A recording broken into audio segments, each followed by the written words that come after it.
Welcome back to और YouTube channel. दोस्तों आज की वीडियो में आपसे बात करने वाला हूँ आप प्राइवेट सेक्टर बैंक को कैसे ज्वाइन कर सकते हो। अगर आपके पास कोई भी ग्रेजुएशन डिग्री है तो उसकी मदद से आज मैं आपको पूरा रोड मैप बताऊंगा जहाँ से आप अपने करियर की शुरुआत फाइनेंस से लेकर एक अच्छा करियर प्लेटफॉर्म दे सकते हो। तो वीडियो को एंड तक जरूर देखना। वीडियो थोड़ी लंबी हो सकती है लेकिन दोस्तों आपके करियर के लिए बहुत ज़्यादा हेल्पफुल होने वाली है। तो वीडियो को अंत तक देखना। वीडियो अच्छी लगे तो वीडियो को लाइक कर देना और चैनल पर नए हो तो चैनल को सब्सक्राइब जरूर कर देना।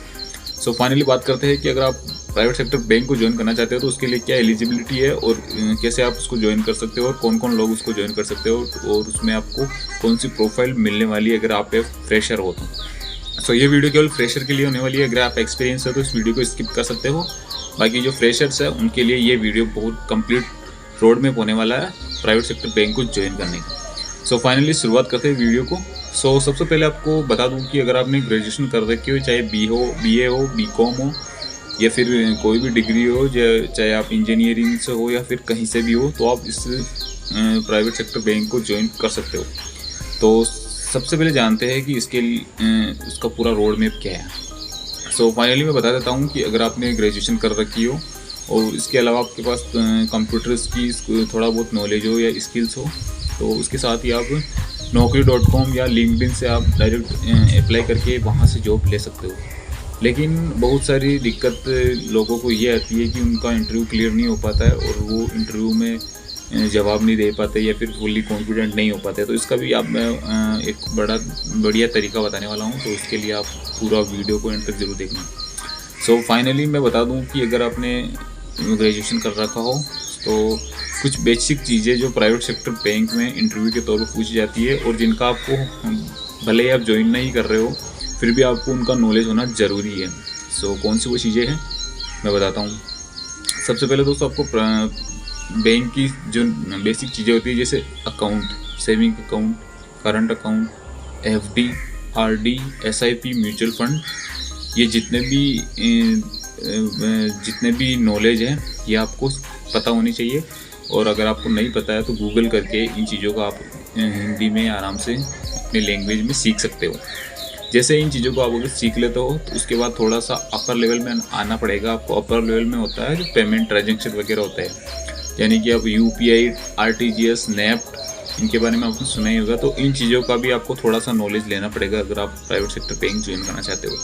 इन चीज़ों को ज्वाइन करने के बाद या फिर इन चीज़ों को स्किल्स करने के बाद आपको थोड़ा सा कंप्यूटर का नॉलेज होना चाहिए कि कंट्रोल मतलब प्रिंट कैसे करते हैं या फिर कॉपी कैसे करते हैं, नई चीज़ें कैसे ओपन करते हैं, एक्सेल कैसे यूज़ करते हैं, एमएस वर्ड कैसे यूज़ करते हैं, या फिर कोई भी ट्रांजैक्शन वगैरह करना होता है तो उसके लिए हम कौन कौन से स्किल्स को इम्प्रूव कर सकते हैं। सो ये चीज़ें भी आपको ध्यान में होना चाहिए, पता होना चाहिए अगर आप प्राइवेट सेक्टर बैंक ज्वाइन करना चाहते हो। इसके अलावा दोस्तों आपको एक सबसे स्ट्रॉन्ग स्किल्स की ज़रूरत होती है सेल्स, क्योंकि प्राइवेट सेक्टर बैंक में एज ए फ्रेशर आप ज्वाइन करना चाहते हो तो आपको डायरेक्ट ऑपरेशन में जॉब मिलेगी नहीं। उसके लिए आपको कम से कम 6 महीने या साल भर का सेल्स का एक्सपीरियंस होना चाहिए। अगर आपने 1 साल सेल्स में जॉब कर ली तो देन उसके बाद आपका अच्छा एक्सपीरियंस होने के बाद आप ऑपरेशन में भी जॉब ले सकते हैं। बट सेल्स एक ऐसी स्किल्स है जो अगर आपके पास होगी तो आप प्राइवेट सेक्टर बैंक में बहुत ही अच्छा ग्रो कर सकते हो। एक चीज़ मैं आपको बता देता हूँ कि दोस्तों अगर आप प्राइवेट सेक्टर बैंक ज्वाइन करते हो और आप अच्छा ग्रो करते हो तो आपको सरकारी नौकरी से भी अच्छी इसमें सैलरी देखने को मिलेगी। जी हाँ दोस्तों, जहाँ पे आपको 3, 4, 5 साल के एक्सपीरियंस के बाद जहाँ पे सरकारी बैंक के एक मैनेजर को जितनी सैलरी मिलती है उसका आपको 5 साल के एक्सपीरियंस में प्राइवेट सेक्टर बैंक में मिल जाएगी। हालांकि थोड़ा वर्क प्रेशर रहता है बट सरकारी के मुकाबले में प्राइवेट सेक्टर बैंक में ग्रोथ अच्छी है और आपको प्रमोशन भी बहुत जल्दी इसमें देखने को मिलते हैं। सो फाइनली अब बात करते हैं कि इंटरव्यू वगैरह की कैसे प्रिपरेशन करनी है। तो सबसे पहले आपको एक चीज़, कोई सा भी अब चाहे प्राइवेट सेक्टर बैंक हो या फिर कहीं की कोई भी कंपनी में ज्वाइन कर रहे हो तो उसके लिए सबसे इम्पोर्टेंट चीज़ रहती है कि आपको खुद को इंट्रोड्यूस करना आना चाहिए, यानी कि कॉन्फिडेंटली खुद को इंट्रोड्यूस करना आना चाहिए। जैसे मैं बता देता हूँ मैं इंट्रोड्यूस कैसे करता हूँ किसी भी इंटरव्यू में जाता हूँ। So myself Manish Megwanshi, I belong to Rajasthan. I have done my post graduation in Master of Arts from MDS University Ajmer. Apart from this, I have 1.5 or 5 year of experience in banking sector. I have good knowledge about banking, and I have good networking skills, I have good computer skills, and I have lot of knowledge about banking. So that's all about me. तो ये मेरा 1 minute का intro section है, जिससे आप अंदाज़ा लगा सकते हो कि प्राइवेट सेक्टर बैंक या फिर किसी भी सेक्टर में आप जा रहे हो तो ऐसा इंट्रोडक्शन आपके पास होगा तो आप किसी भी प्राइवेट सेक्टर बैंक में या फिर किसी भी कंपनी में ज्वाइन कर सकते हो। सो इसके बाद आपका दोस्तों नेक्स्ट क्वेश्चन आता है कि इंटरव्यू में कैसे जवाब देना है और इंटरव्यू को कैसे क्लियर करना है। सो उसके लिए दोस्तों आपको करना क्या है कि जब भी आप इंटरव्यू देने जाओ तो सबसे पहले आपको इंट्रोड्यूस योरसेल्फ करना है, यानी कि इंटरव्यू पूछेगा कि टेल मी अबाउट योरसेल्फ, तो उसमें आपको बता देना है कि जो भी आप है, जहाँ से है, जो भी आपने पढ़ाई करी है और जो भी आपकी स्किल्स है, ये एक बार में आपको बता देनी है। उसके बाद दोस्तों फिर इंटरव्यूअर आपसे हिंदी में मतलब क्वेश्चन पूछेगा कि ट्रांजैक्शन मतलब क्या होता है, कैश रिटेंशन क्या है, कैश RBI की नोट पॉलिसी क्या है, ये सारी चीज़ें पूछता है। तो इसको आपको एक बार पूरा गूगल कर लेना है और जो जो इंटरव्यूअर सवाल पूछता है ना प्राइवेट सेक्टर बैंक के लिए, वो सारे सवाल मैं आपको PDF में दे दूंगा। आप एक बार मेरे को सब्सक्राइब करके कमेंट कर देना PDF। अगर आपने सब्सक्राइब नहीं किया है तो सब्सक्राइब कर लेना, वरना आपके पास PDF का लिंक नहीं आएगा। तो आप सब्सक्राइब करके कमेंट कर देना PDF, मैं आपके पास उसकी पूरा जो भी क्वेश्चंस रहते हैं वो सारी लिस्ट आपको भेज दूंगा। आप उससे भी आसानी से तैयारी कर सकते हैं। लोग इस चीज़ के भी लाखों चार्ज करते हैं या फिर हज़ारों चार्ज करते हैं, ये चीज़ भी मैं आपको फ्री में प्रोवाइड करवाने वाला हूँ। तो मेक श्योर आप सब्सक्राइब करके कमेंट कर देना PDF, आपको सारी चीज़ें मिल जाएगी। देन जो मैं आपको PDF दूंगा उनको आप अच्छे से तैयार कर लेना। उसके बाद इंटरव्यू में इसके अलावा कोई भी क्वेश्चंस आपसे बाहर से नहीं पूछा जाएगा। बाकी आपके जो बैकग्राउंड है या ग्रेजुएशन बैकग्राउंड है उससे थोड़ा बहुत सवाल पूछ सकता है कि आपने अगर आर्ट्स किया है तो आप बैंकिंग सेक्टर में क्यों आना चाहते हो, या फिर आपने इंजीनियरिंग की है तो आप बैंकिंग सेक्टर में क्यों आना चाहते हो।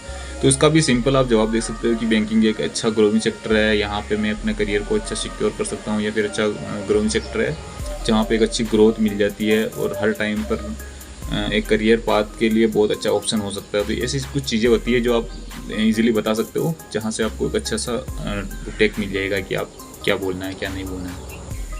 देन इसके अलावा अगर आप सेल्स में जा रहे हो तो सेल्स से रिलेटेड कुछ सवाल पूछ सकते हैं कि आप सेल्स में आओगे तो आपको प्रैक्टिस इतना रहेगा, आपको टारगेट करना पड़ेगा, आपको मतलब फील्ड में रहना पड़ेगा, ये सारी चीज़ें रहेगी। तो आपको उसके लिए भी तैयार रहना पड़ेगा कि हाँ मैं ये कर सकता हूँ, क्योंकि सेल्स क्योंकि बिजनेस डेवलपमेंट के लिए सबसे मेन इंपॉर्टेंट चीज़ होती है वो सेल्स होती है।